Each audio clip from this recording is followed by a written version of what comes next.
आपण पाहत आहात सांगली लाईव्ह, आपला जिल्हा आपली बातमी. सांगली महापालिका कार्यालयावर धडक मोर्चा काढण्यात आला. महापालिका प्रशासनाकडून महापालिका क्षेत्रामध्ये भांडवली मूल्य कर प्रणाली अंतर्गत घरपट्टी लागू करण्यात आलीय. मात्र घरपट्टी वाढ अन्यायकारक असल्याचा आरोप करण्यात आलाय. जाचक घरपट्टी वाढी विरोधात सर्वपक्षीय कृती समितीच्या वतीने आज महापालिका क्षेत्रातील शहर बंदचे आवाहन करण्यात आलं होतं. त्याला उत्स्फूर्त असा प्रतिसाद मिळाला. त्याचबरोबर घरपट्टी रद्द करायच्या मागणीसाठी सांगली महापालिका कार्यालयावर मोर्चा देखील काढण्यात आला. ढोल ताशांच्या गजरात काढण्यात आलेल्या मोर्चामध्ये भाजप वगळता सर्वपक्षीय नेते, सामाजिक संघटना, व्यापारी संघटना व नागरिक मोठ्या संख्येने सहभागी झाले होते. मी आशा इंदुराव कोकरे, शिवाजी मंडई भाजी विक्रेते, राहणार हरिपूर रोड, पाटणे प्लॉट. हे जे प्रशासनाचं जे चाललंय सगळं वाढ, घरपट्टी वाढ, पाणी बिल वाढ, लाईट बिल वाढ. एक तर पहिला भाजीपाल्याला दर नाही, गिऱ्हाईक नाही, आणि हे जर असं वाढवत आलं तर आमची पिढी असू दे किंवा आम्ही म्हातारी कोतारी माणसं असू दे, हे भरण्याचं आमची ताकद नाही आहे आणि आम्ही काय भरू शकणार नाही. वाढीव घरपट्टी ही रद्द झालीच पाहिजे.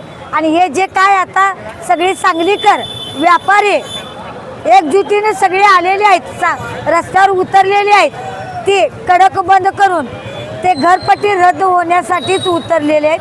तरी याचा विचार सांगलीच्या आयुक्तानं करून कुणाला काय करायचं आणि किती घरपट्टी द्यायचं हे त्यांनी विचार करावा. सांगली, मिरज आणि कुपवाड शहर महापालिकेच्या वतीने घरपट्टी वाढच्या विरोधात सर्व नागरिक आणि व्यापारी संघटनेच्या वतीने आज भव्य मोर्चा काढण्यात आलेला होता. त्या मोर्चास काँग्रेस पक्षाच्या वतीने आम्ही संपूर्ण पाठिंबा दिलेला आहे आणि ही घरपट्टी वाढीव जी झालेली आहे त्याबाबत महापालिका आयुक्त यांनी लवकरात लवकर निर्णय घेऊन लोकांना या वाढीव घरपट्टीच्या जो वाढलेली आहे घरपट्टी त्याच्यातून त्यांना मुक्त करावी आणि पूर्वीप्रमाणेच घरपट्टी लावावी अशी आमच्या सर्वांची मागणी आहे. या मोर्चामध्ये खास करून महिलांचा समावेश हा मोठ्या संख्येने होता. व्यापारी तर होतेच, पण महिला देखील या मोर्चामध्ये मोठ्या संख्येने उपस्थित होत्या. आज सांगली बंद हे आवाहन करण्यात आले आहे. जी घरपट्टी वाढीव घरपट्टी आज आलेली आहे त्याच्यासाठी आज बरेच व्यापारी व सगळे संघटना, हॉटेल या सर्वांनी आज आंदोलन केले आहे. वाढीव घरपट्टी ही कमी व्हावी, मग त्यासाठी आम्ही विरोधी पक्षनेत्या काँग्रेस या पक्षाकडून आम्ही सर्व काँग्रेसचे नगरसेवक आणि विरोधी पक्षनेते यांनी सर्वांनी म्हणून आम्ही पाठिंबा दिले आहे. त्याचबरोबर प्रशासनाने याची दखल घ्यावी अशी आम्ही प्रशासनाला मागणी केली आहे.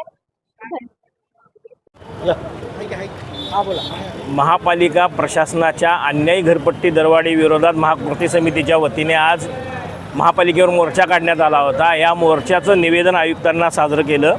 सांगलीच्या आमदारांची, मिरजेच्या आमदारांची, खासदारांची भूमिका अशी होती की लोकांनी हरकती दाखल केल्या नाहीत, त्यामुळे लोकांची या घरपट्टी वाढीला सहमती आहे. पण याला विरोध दर्शवण्यासाठी हे पब्लिक रस्त्यावर आज काय सांगलीकर नागरिकांची, मिरजकर नागरिकर आणि कुपवाडकर नागरिकांची भूमिका आहे ही या जनतेनं दाखवून दिलेली आहे. या घरपट्टी दरवाढीला विरोध आहे.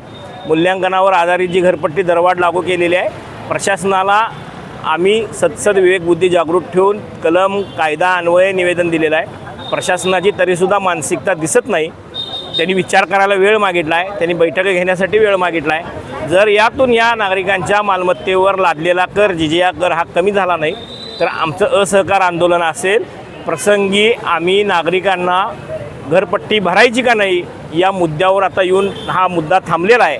या टप्प्यावरून हा मुद्दा थांबलेला आहे. आणि जर प्रशासन मस्तवालपणा करत असेल तर जशास तसं उत्तर. आज शांततेच्या मार्गानं मोर्चा झाला आहे. आमच्या आबाजांनी जी मालमत्ता उभी केलेली आहे ती मालमत्ता फक्त ह्यांना कर देण्यासाठी नाही तर त्याची जपणूक करण्याची आमची जबाबदारी आहे. आणि आमच्याच मालमत्तेला आमच्याच घरात राहून आम्हाला जर महापालिकेला भाडं द्यावं लागत असेल तर हे कदापि मान्य नाही. उपयोग करता आम्हाला मान्य नाही आहे. ड्रेनेज कर जिथं ड्रेनेज जोडलेलं नाही ते आम्हाला मान्य नाही आहे. या बाबतीत प्रशासन जर उदासीन असेल तर महापालिका क्षेत्रातील मालमत्ताधारकसुद्धा घरपट्टी भरण्यात असमर्थ आहेत, उदासीन आहेत. हे चित्र यापुढील काळात दिसेल.